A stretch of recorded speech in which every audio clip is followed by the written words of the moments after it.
నమస్తే శ్రీమాత్రే నమః శ్రీ కృష్ణాయ నమః.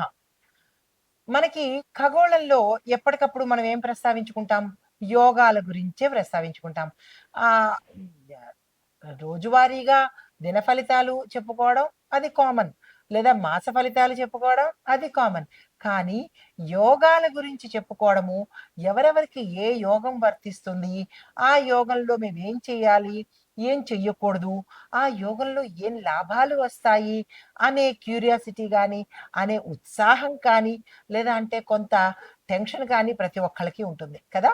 అయితే దానికోసమే నేను ప్రత్యేకంగా యోగాల గురించి మాత్రమే మీకు తెలియపరుస్తాను.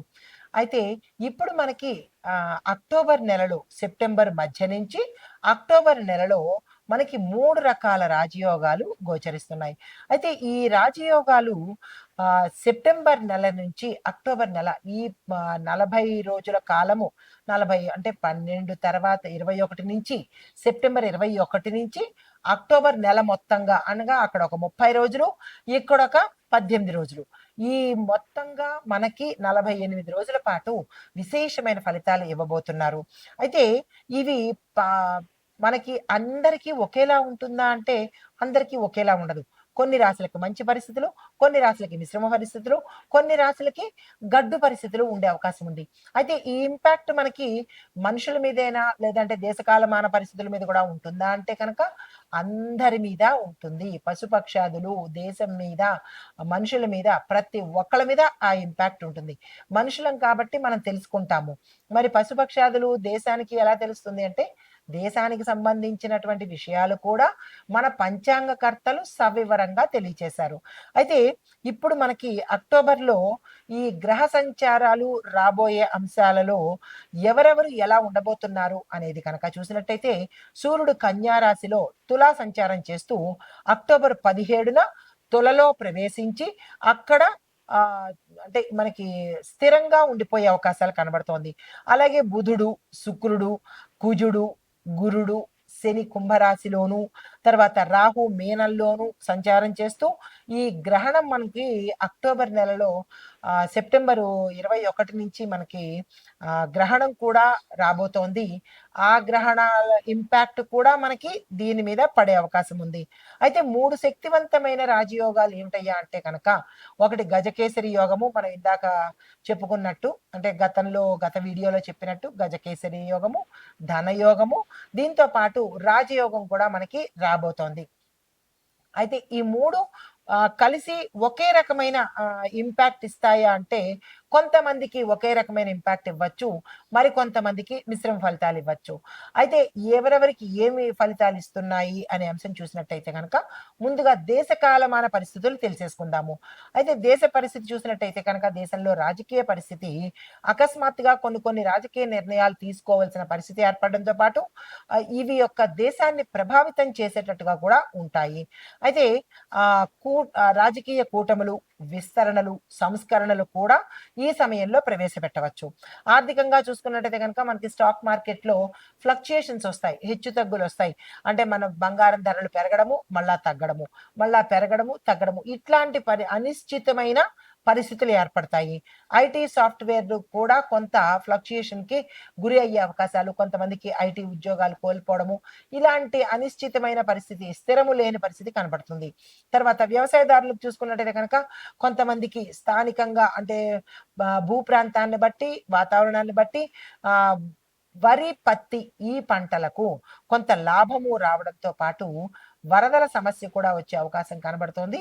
అది ప్రాంతాన్ని బట్టి మళ్ళా అందరికీ కూడా ఈ సమస్య ఉండదు.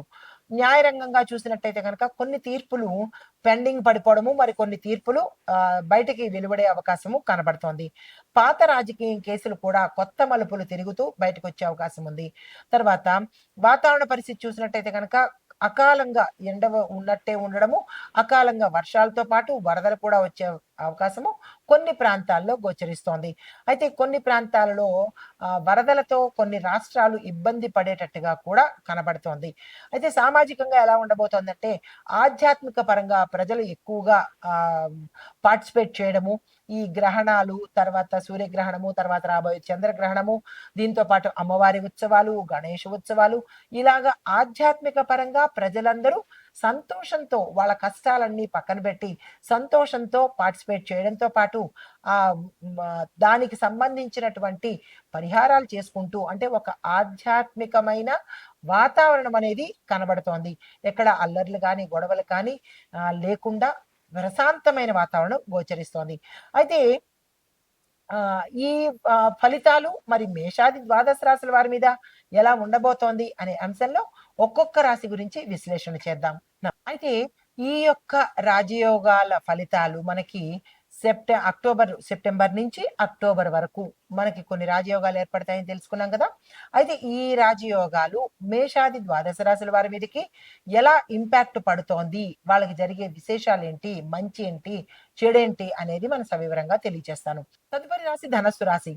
ఈ రాశి వారికి ఏ రాజయోగం వర్తిస్తుంది ఈ మాసంలో, అక్టోబర్ మాసంలో అంటే కనుక ఫలితాలు చూసినట్టయితే ఆధ్యాత్మిక శక్తి ఎక్కువ పెరుగుతుంది. వ్యాపారంలో పెట్టుబడులు లాభిస్తాయి. విద్యార్థుల పరిశోధనకు సక్సెస్ సాధించే అవకాశం కనబడుతోంది. తర్వాత మీరు ఏ పని చేపట్టినా మేలు జరగడము, లాభాలు రావడము, సక్సెస్ విజయాలు పొందడము, ఇలాంటివన్నీ పేరు ప్రఖ్యాతలు పొందడము, ఇవన్నీ జరిగే అవకాశం కనబడుతోంది. అంటే మీకు గజకేసరి రాజయోగము వర్తిస్తుందన్నమాట. అయితే భూమి సంబంధించిన సమస్యలు కూడా ఒక పరిష్కారానికి వస్తాయి. స్థిరచరాస్తులు పొందుతారు. భూమి, వస్తు, వాహన, గృహ యోగాలు కనబడుతున్నాయి. చాలా విశేషమైన యోగాలు మీకు గోచరిస్తున్నాయి అన్నమాట.